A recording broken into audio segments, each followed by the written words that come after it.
sorry, kiddo, I really am. You have a good soul. And I hate giving good people bad news.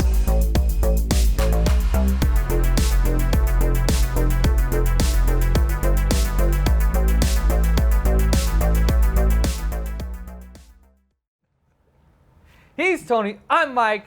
This is the final week in the month of love. Aww. Today we're doing 1999's Audition.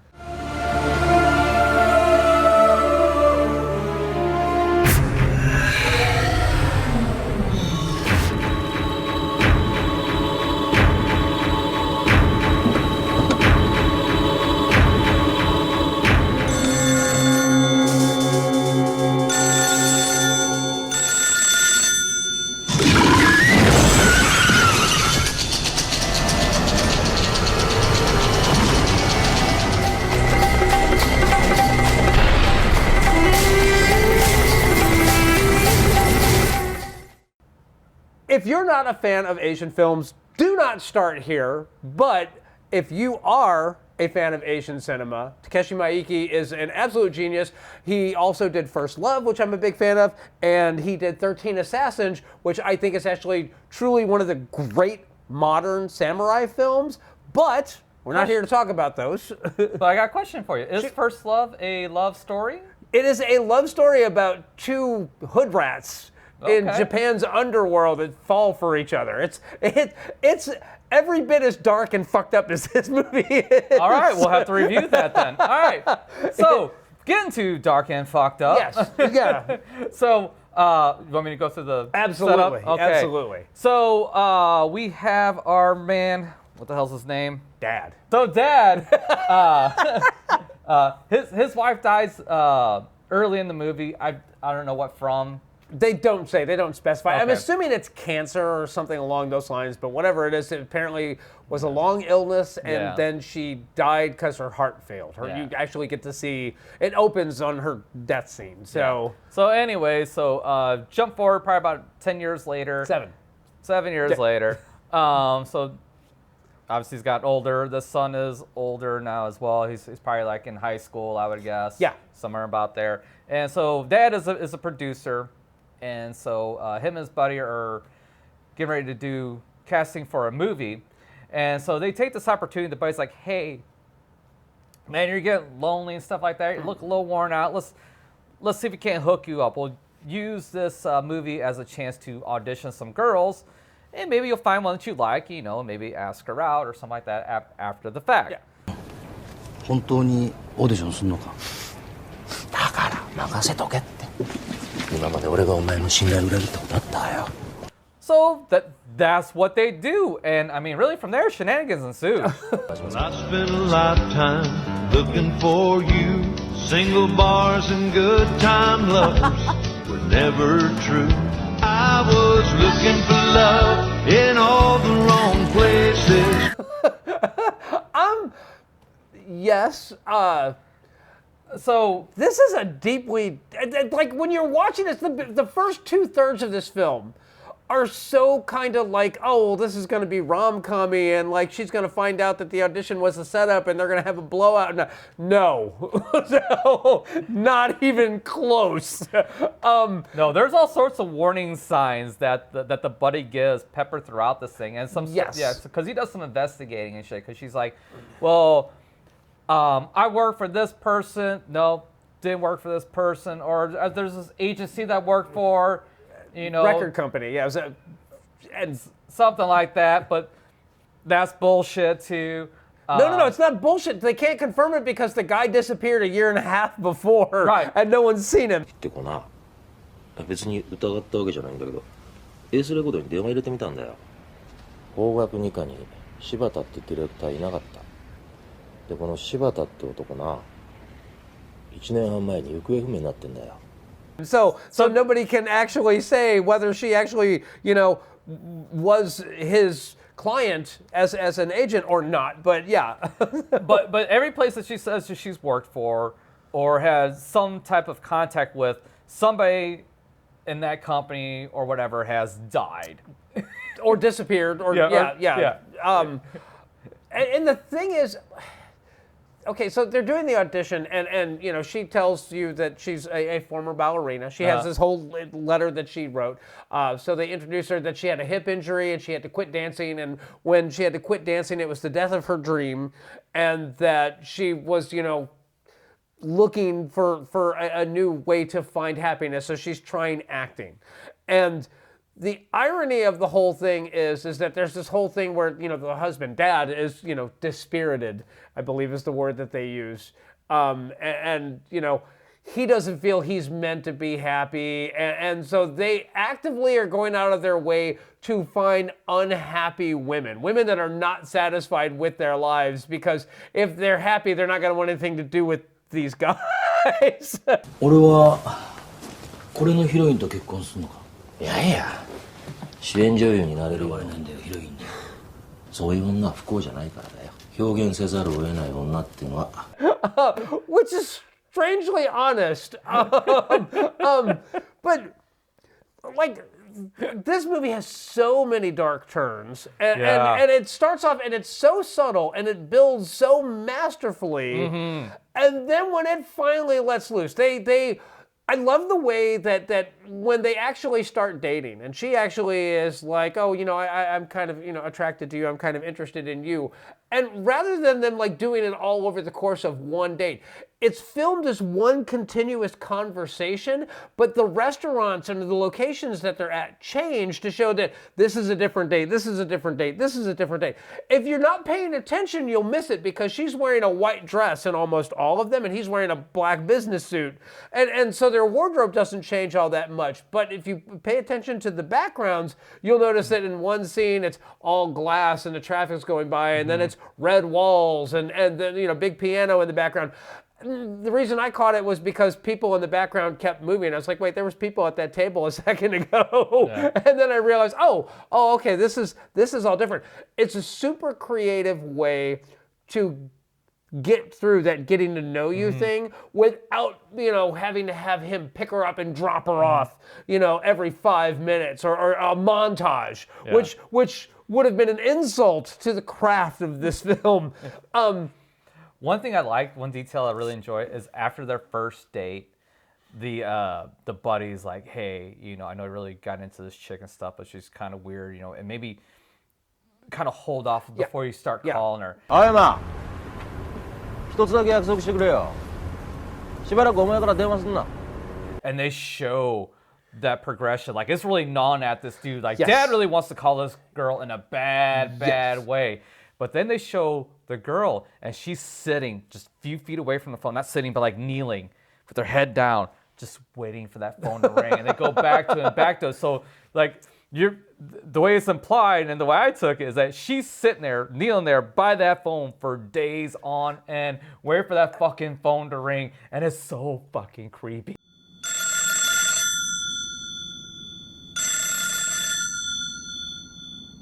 And there's a white bag that has been sitting in the room with her the entire time, and then the bag starts moving.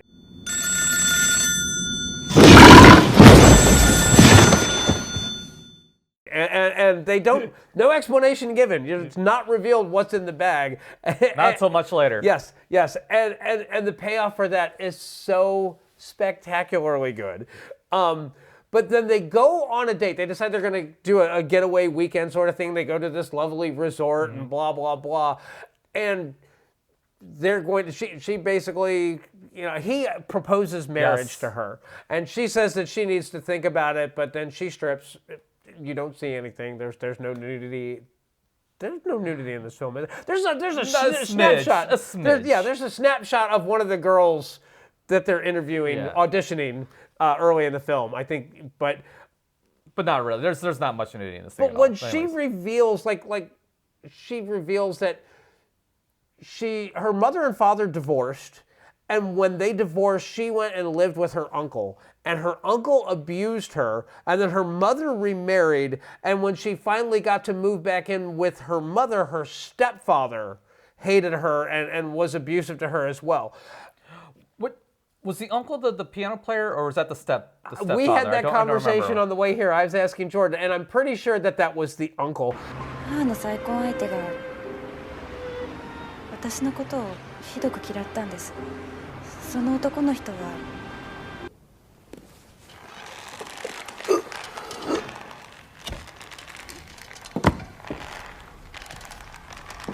he essentially was there to inflict pain on her in any way possible. And they never really explore what the hip injury was that ended her dancing career, but it's all presented in such an unsettling, creepy way. Yeah. But let's back up because you're talking about them the proposing. date. Yes. He proposes. She reveals like the abuse that she has endured. She shows the scars on her body. So when he wakes up, and you know that he proposed, and she accepts, did he? What happened? Did he dump her after that? Or No. What happened to between there and when the? He goes looking to find her. He finds the bar where she claimed that she worked, and it turned out that it has been closed for a year or longer than that, and that they found 3 fingers. They found a body there, but it had 3 additional fingers and a tongue and an ear that they could not explain where they had come from.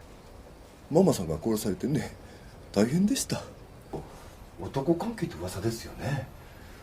音楽業界の人といい仲だったし、警察の人がバラバラになったのをこう集めて組み立ててみたら、指が3本と耳が1つ。And so this has given him severe nightmare fuel. Yeah. And then she shows up at the house. That's right. And it finally hit me. So the reason why. Well, here, go ahead. Go through the thing. We'll give the reason why she does her craziness here in a second. Well, she drugs him. Yeah, she drugs him, and basically he is paralyzed. He can still feel everything, but he can't move. あなたはもう動けない。体は死ぬけど、神経だけは起こしておいてあげます。She begins what you think is going to be like a little kinky S&M action because that's her thing. No. No, some very gratuitous acupuncture. That's a polite way of putting it. Sure, let's go with that. ほら、目の下もとても痛いでしょ。Some weight loss by removing some feet. He's a foot shorter. And then lucky for him, the son comes home and discovers them. Yes. They have a struggle. The son kicks what's her name? Asumi. Yeah. Down the steps. Yes. And she breaks her neck. Yep. When she lands. Dead. Yeah. And so the whole reason why she tortures him is because she's supposed to only love. He's only supposed to love her. Yes. That's it. 私だけを愛してくれなきゃ嫌よ。みんなそう言うの。でもあなただけは他の人と違うでしょ。And the son counts. Yes. Apparently. ほら、私だけじゃないじゃない。君だけを愛すなんて嘘ばかり言って。Yeah, so it's not just the ladies, anybody. It's him and her and only those 2. And she's done this multiple times before. She has had several suitors, and we find out that what is in the bag is one of those former suitors who's now 3 fingers, an ear, and a tongue short.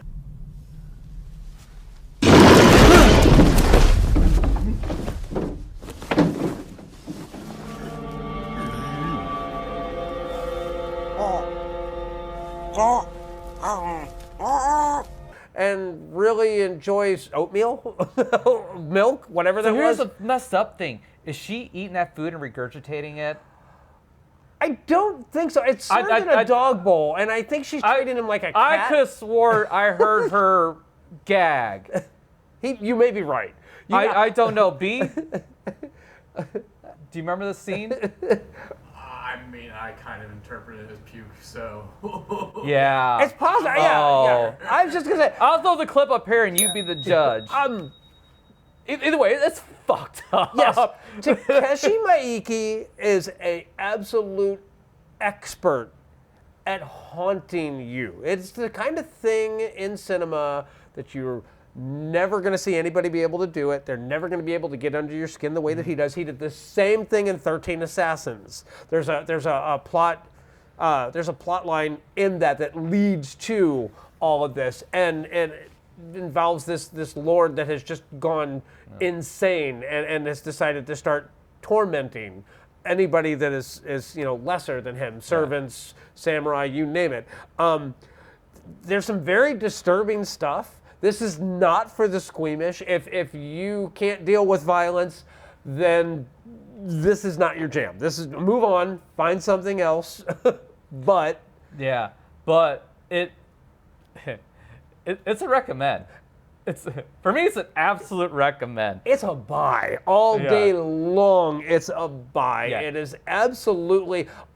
I can't think of any movie quite like this. It's like he took Fatal Attraction, was like, well, what if we turn it up to 20? So it's not 11. We're going way back. Well, you say that, but that buildup is so gradual. Yes. I mean, something's wrong, something's off, but it really isn't until that dream sequence, 2/3 of the way through the movie, that really starts to crank up. And even those scenes at the end, they don't show every little bit of it. Like, they don't show every needle getting put in. They don't show both feet getting sawed off. It's covered. It's masked. Like, especially when she's putting the needles in, a lot of times those needles are put, you don't see them. You see the back of her and him, but you don't see the actual. Or you see just a close-up of her face going deeper as she's pushing the needle in, and you hear him squirming and moaning in pain, and it's so excruciating to watch.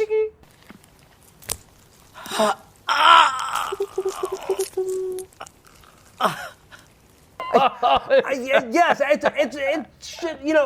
it sounds so cute, and her voice is so light and so innocent sounding, and it just went straight to my spine, and like my blood ran cold, and I must watch this film again when I can really soak it in and appreciate it, knowing what's coming. Yeah. But that performance is so spectacularly good because you see her as the quiet, demure, obedient, submissive is, I guess, the word that you want. She comes off as so light and timid, and then when you see that switch get flipped and you see just how vicious she is, it's completely compelling, it's completely convincing, it's masterful. I love Takashi Miike. So this is a buy all day long. I must own this film. Watch where you go looking for love. Sometimes you look for love in the wrong places, and this is definitely one of them. So.